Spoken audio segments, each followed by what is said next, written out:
Hello, Colorado, and thank you for joining us today for the release of the 2022-2023 budget for the state of Colorado. I'm joined by Director of the Office of State Planning and Budgeting, Lauren Larson, and Colorado's Lieutenant Governor, Diane Primavera.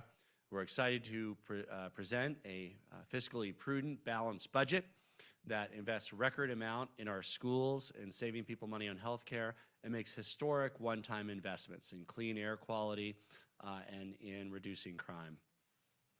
Colorado continues to be an economic leader nationally, with the second strongest economy in the country, the top state for employment, and in the top 10 for business environment and growth. This budget represents Colorado's next chapter. It's a guide for how we can capitalize on this once-in-a-lifetime opportunity to address some of our state's most challenging issues and create real transformational change while saving people money and protecting the Colorado way of life. As I speak to you today, Colorado and the country continue fighting the deadly COVID-19 virus.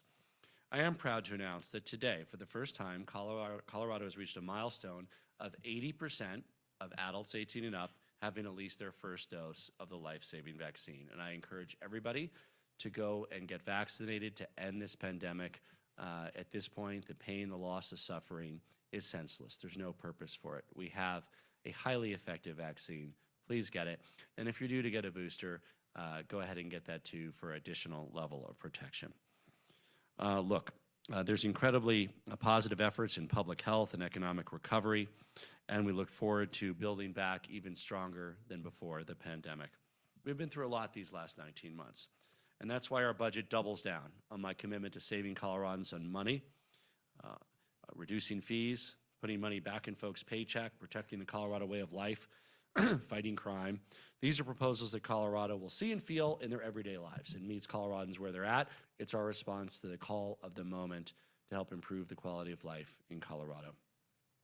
This budget proposal includes historic investments, record investment in K-12 education, the highest per pupil funding and the highest total funding for our public schools ever in the history of Colorado, putting money in Coloradans' pockets through fee relief and protecting wages and reducing increases in payroll taxes, projecting our way of life by improving public safety, improving air quality, housing that's more affordable, and supporting the mental and behavioral health need of our residents. And of course, it's grounded in fiscal responsibility, including a record level of reserves. Overall, this budget is fiscally responsible and makes transformative investments in the state of Colorado. We're requesting historic reserve of $2 billion. We're also proposing transformative one-time investments that total $1.3 billion and prioritizing leverage of the federal American Rescue Plan funds through matches with local government and the private sector and philanthropic sector to tackle our state's greatest challenges. There's 4 key elements of this budget: fiscal responsibility, historic investments in education and workforce, putting money back into Coloradans' paychecks and supporting Colorado businesses, and healthy and safe communities. We're really building on the foundation that was laid by the bipartisan work of the last General Assembly to help Colorado recover faster and stronger than before. Colorado is facing a once-in-a-generation opportunity to make transformational investments, but as we do this, we also have the responsibility to invest in the future of our state that prepares us for rainy days and to meet whatever challenges lie ahead. That's why I'm submitting a balanced budget that not only protects our fiscal health this year, but sets aside record resources to meet our obligations in the years ahead. It builds on our efforts of work with the General Assembly and Joint Budget Committee to set a historic state general fund reserve of 15%, and our ability to continue to fund priorities like public education and healthcare also it requires a budget stability over the next several years, and that's why we're proposing $1.8 billion investment to prepay some of the state's most important programs to ensure that essential services continue and we have a solid fiscal foundation. Look, education is the best investment as a state that we make. It's one of the reasons I ran for governors to end the systemic underfunding of our public schools, to pay teachers better. It's why I'm extremely proud to put forward a budget that invests a historic level of funding in our public schools. This is the highest total and per pupil investment the state has ever made. We reduced the budget stabilization factor by $150 million to 4.7%. 13-year low since it's been measured. We also propose prepaying $300 million to the State Education Fund to maintain this new higher level of investment in our public schools. We add financial aid and investments to the cost of higher education. We invest $30 million in one-time funds to renovate up to 15 state facilities to include child care centers across educational institutions and work sites, so our state leads by example, and $21 million to help to match workers with good paying jobs. Another key priority is fee relief and tax relief and putting money back in Coloradans' paychecks and supporting Colorado businesses. This budget invests in our workers, in our small businesses, with unemployment insurance, family insurance premium relief, high priority programs and services that are really critical to our state's success. First, we propose $104 million in fee relief for individuals and businesses, including prepaying the family leave premium so that we delay when people have to pay that. Healthcare professional relief so that nurses and don't have to pay their annual licensing fee. And I'm very excited to say, making it free to start a business in Colorado. I look forward to partnering with Secretary of State Jenna Griswold on this important relief for Colorado businesses so that they don't have to pay any fee to start a new business to encourage entrepreneurship and tomorrow's great companies right here in Colorado. $600 million in unemployment insurance premium relief from pandemic-related unemployment insurance charges that will save both employers and employees money on payroll taxes. $51 million to help businesses find workers and help workers get the skills they need through short-term credentials, through boosting apprenticeships, and also making sure they have meaningful childcare opportunities so they can successfully return to the workforce. We also want to save people money on healthcare. We're joined by the head of our Office of Saving People Money on Healthcare, Lieutenant Governor of Colorado, Diane Primavera, who joins me in this. And I think we are all so grateful for our nurses, our doctors, our frontline workers who have cared for and even today care for thousands of Coloradans. Even in the midst of the challenges posed by the pandemic up through and through today, Colorado's made critical strides in saving people money in healthcare. With this budget, we're building on that momentum. $530 million over 3 years to protect and transform community-based services, including making sure our caregiving workforce has a minimum wage of at least $15 an hour. $24 million to reward innovation for high-quality health care that's cost-effective through an alternative payment model. $11 million for e-health innovation to enable data and technology, especially for our rural healthcare providers. And leveraging $550 million in investments to really address the behavioral and mental health crisis our state is facing. The bulk of that through the interim process, working with Republicans and Democrats in the state legislature and experts. We're looking to partner with local governments to make that investment far more than just the $550 million the state is putting in. We want that to be leveraged by additional philanthropic, private sector, city and county investment. The COVID-19 pandemic also has highlighted the need to help keep Coloradans safe and secure in our homes and communities. And that's why we're introducing a strong public safety component of our budget to fight crime and ensure individuals and families are able to live safely in their communities. My 2022-2023 budget proposes to invest $113 million in public safety. The public safety package is a bold investment to reduce crime, ensure safer streets, build diversity of our public safety workforce, and provide support, training, and financial support for our hardworking police officers. It also helps get people the treatment they need by expanding and investing in community policing models, co-response models, adding early intervention programs, and data-driven programs that we know will reduce crime. We also include initiatives to reduce recidivism and prevent domestic violence. We also know that for too long, the state has turned a blind eye towards helping our cities deal with their homelessness issues. No longer. The state of Colorado needs to stand up and partner with Denver, with Colorado Springs, with Aurora, with communities across our state that are impacted by homelessness. We need to reduce homelessness in Colorado, and my administration wants to partner with local communities to get that done. That's why we're asking for $200 million to leverage local funding and other funding sources to reduce homelessness. Our key priorities include $100 million to leverage with local and external resources for a competitive grant program to help local communities invest in community response to reduce homelessness. Investment in 2 key supportive residential recovery campuses. This is to help get people off of substance abuse, alcohol, and drugs, like Fort Lyons, 1 in Denver, and 1 at our state-owned Ridgeview site, leveraging dollar for dollar with local matching funds from regional communities to help people overcome the cycle of addiction. And $5 million to help inform intervention strategies and really create the coordination of resources needed to reduce homelessness. As part of creating a healthier and safer community, we also want to increase the safety of our streets. Building on a $52 million investment made over the past few years, I'm seeking an additional $40 million to design and build safer streets to support our local downtown businesses, the safety of pedestrians and bikers, including transit and bikeways and multimodal access. We also, it's also past time to take action on air quality and climate. We simply cannot afford to wait, and we need to act with the fierce urgency of the moment to lead on improving our air quality and achieving our bold climate goals. Clean air is critical to maintaining our quality of life. And thanks to the partnership of the General Assembly, I'm proud to have signed 48 laws advancing clean energy and clean air. This budget continues and amplifies our aggressive pursuit of air quality improvements in Colorado by investing $424 million of one-time money in a broad set of targeted initiatives that will produce real results.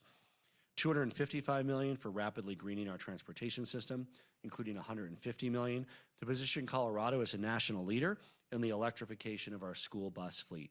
Not only improvements to air quality, but also health improvements for students, especially students with asthma, with the phasing out of diesel buses.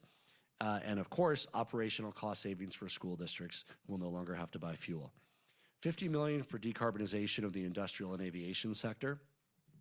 $4.5 million for the environmental efficiency of the cannabis industry, an increasing source of energy usage. $52 million for the Air Pollution Control Division to have better monitoring of emissions, support the changeover to cleaner technology in several smaller sectors, and more thoroughly engage with communities about accelerating the clean energy transition. The budget also includes a capital request for Colorado state-owned buildings that prioritizes $225.9 million in projects that also mitigate environmental harm, reduce water and electricity usage, and reduce resource waste. Many of these buildings are 40, 50, 60 years old, and we're very excited to be able to invest in not only more effective buildings to provide our services, but also much more energy efficient and water efficient buildings. Look, our state faces significant challenges in housing, and that's because Colorado is a great place to live, and people want to move here and live here, but we're victims of our own success. And the increase in housing prices has created a very real challenge for low and middle income families trying to enter the housing market with a purchase or even trying to rent a place close to where they work.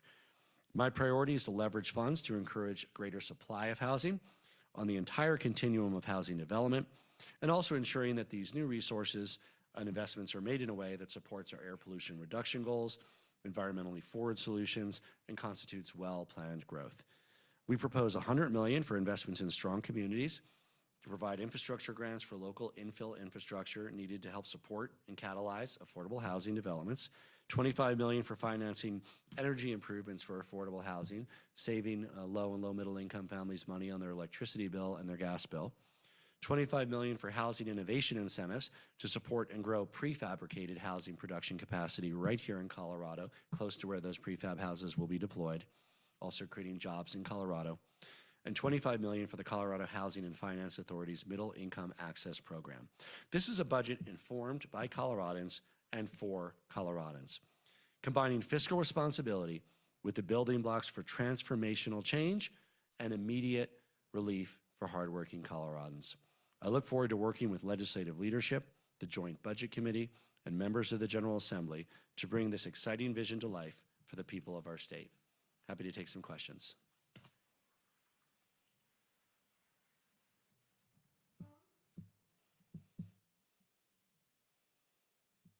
Senator John Frank here. The rising crime rates and homelessness have been a problem for a while now. So why are you just now focusing on it? And is this a response to the upcoming 2022 campaign? Well, there's been no other budget where the state has had the ability to direct such a substantial amount of one-time funds towards a pressing problem. The $200 million proposed investment in homelessness and reducing homelessness is over 2 years. The public safety investment of $113 million is largely one-time funds. There's about a $17 million ongoing piece of that after the second year. So we are thrilled to be able to have this opportunity with one-time funds to make a real dent in reducing crime and in helping reduce homelessness in the state of Colorado. So the short answer, John, is we haven't had this opportunity before with one-time funds. Governor, I was hoping you could talk a little bit more about the prepaying the family leave premium aspect. How long would that last? Would it be the full payment for businesses?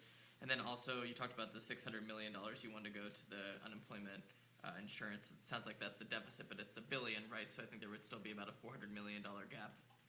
Yeah, so on the first one, it would delay the premium that people would have to pay for about 6 months. And it would push it out closer to when the benefits kick in by prepaying that, I believe it's $53 million. We'll get you the exact dollar amount. The $600 million for the Unemployment Trust Fund covers the biggest part of the pandemic-related deficit. There was a liability within the fund when I took office, a historic liability. I'm actually proud to say the bleeding has stopped. It's not getting worse now. We still have a big hole to fill. Our top priority is preventing large increases in the payroll tax that affect both businesses and employees, and we're confident that a $600 million investment will do that. It's about half for easing the premiums, the otherwise increased premiums, and half for recapitalizing the UI Trust Fund. Governor, you mentioned $255 million going to greening the state's transportation system, and you said 150 is for school buses. What's the other 105? Yeah, I have that, and I can look it up. It includes things like accelerating clean trucks, and I'll find the page. Lauren, if you can help me find the page, that would be great.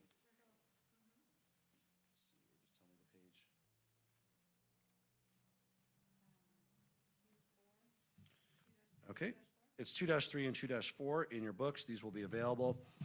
It includes ozone season transit fares, so looking to partner with local transit agencies to provide state matching funds to provide free bus passes during the high pollution season. Low emission trucks, $15 million, which I mentioned. Electric bike rebates and ride shares, $12 million.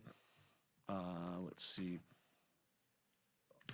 Those are some of the items. They're all listed here, and I think I mentioned some in other categories. But the total is on the clean. So it's electric bus investment 150, multimodal main streets 40, ozone season transit fares 28 million, low emission trucks 15 million, electric bike and ride share 12 million. Burnham Yards NEPA and Front Range Rail NEPA 10 million. So that is getting those projects to the point where they can be developed through the NEPA process. Governor, you talked about how public safety and homelessness, the spending line items you're talking about are not priorities previously, but it's just that there's money for them now. That's basically the same logic other Democrats apply to when they say they want to keep money above the Ref C cap in out years, that there's other things that the state needs to spend that money on as opposed to refund it to taxpayers. What's your position on that idea from Democratic members of the JBC? Well, we did go to the voters on referendum CC. I strongly supported that. The voters wanted to keep their refunds, and so that's the law. So is that your question? Democrats are talking about recategorizing money in the budget so that the state does not have to refund taxpayers in the next couple of years. Well, the state does. We went to the voters with referendum CC, and so that failed. There could be future ballot initiatives or asks in the future. I'm not aware of any of them in particular. But yeah, if they want to use some of the surplus money for something else, they would go to the voters to do that. I would just say that, of course, homelessness has risen to the level of state priority.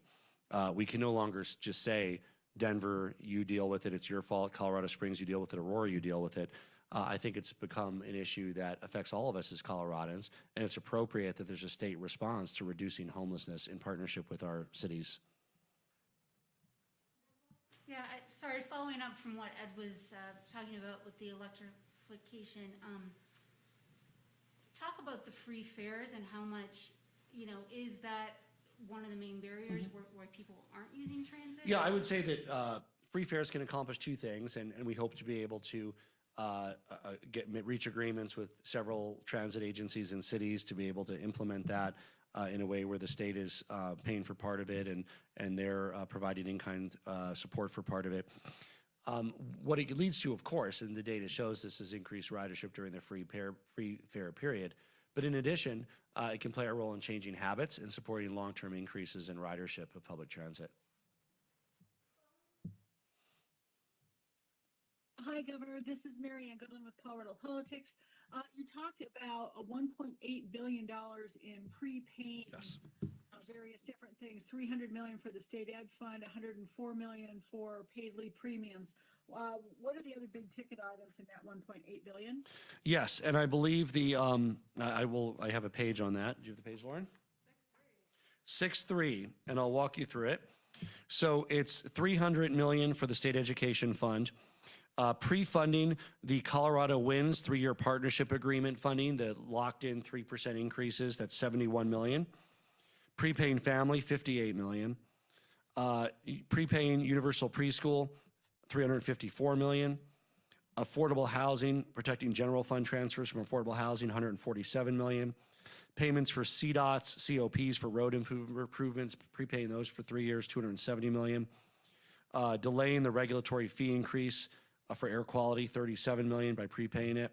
Prepaying the SB 21-228 para prepay to ensure pension financing, $380 million. And delaying and extending SB 21-224 on controlled maintenance by prepaying $220 million. Total of $0.1837 million. I would also say that if there's other prepays that are preferable to the legislature, we'll certainly look forward to working with them to do that. But the key aspect here is for the budget to remain stable and sustain these levels of investment in our public schools over time, we need the prepay package to be about $1.8 billion.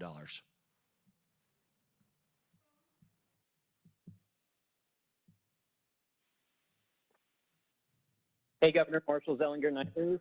I noticed from a late September interview with Colorado Public Radio, you referenced that ground ozone was not what you hear from constituents every day, that it was more wildfire smoke. But your budget calls for more than $300 million in either monitoring or programs that solve ground ozone issues. Why are you spending that much money on an issue you don't hear from constituents every day? Yeah, that was one of the more annoying questions from CPR because, of course, people could barely breathe because of the fire smoke. Nobody was complaining about ozone. But the truth is that we react to, of course, health experts in the state of Colorado.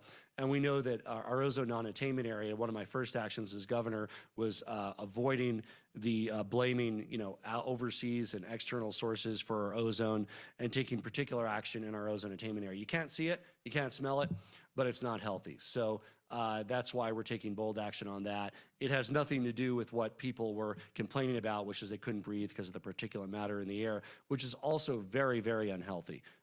That is also a result of climate change. It's yet another reason we need to lead on climate change is the increased incidence of fires across the American West, and of course the resultant particulate matter in our air, whether the fires are in Colorado or Arizona or Idaho. But there's nothing that a state budget can do about that other than showing leadership by example on climate, which this bold investment in clean air also achieves.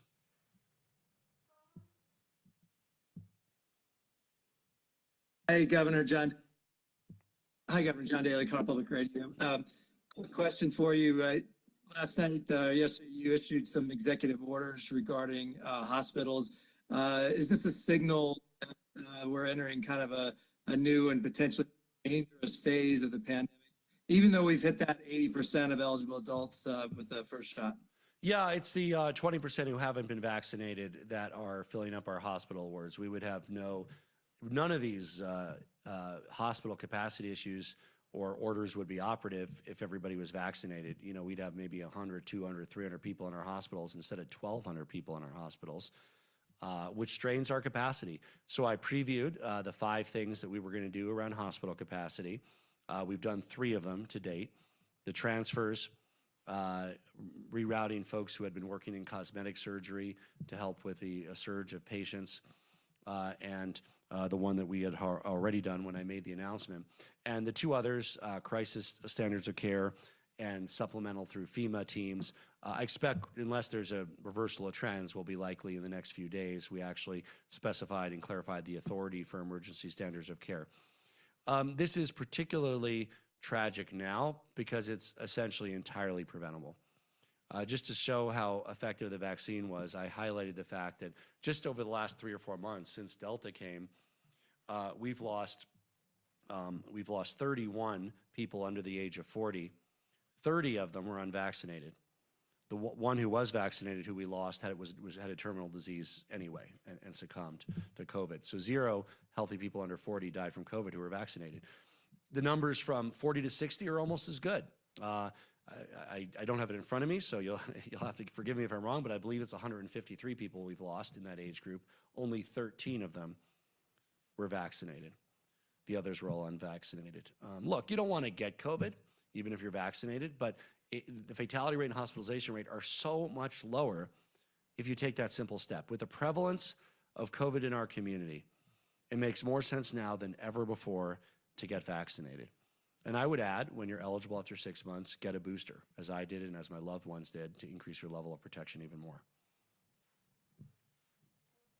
Could you talk a little bit more about the 51 million you're putting toward helping people hire workers, which I know is a major problem right now? How is that going to be doled out? Is this a new program, or how's it going to work? Find the page number for me, Lauren.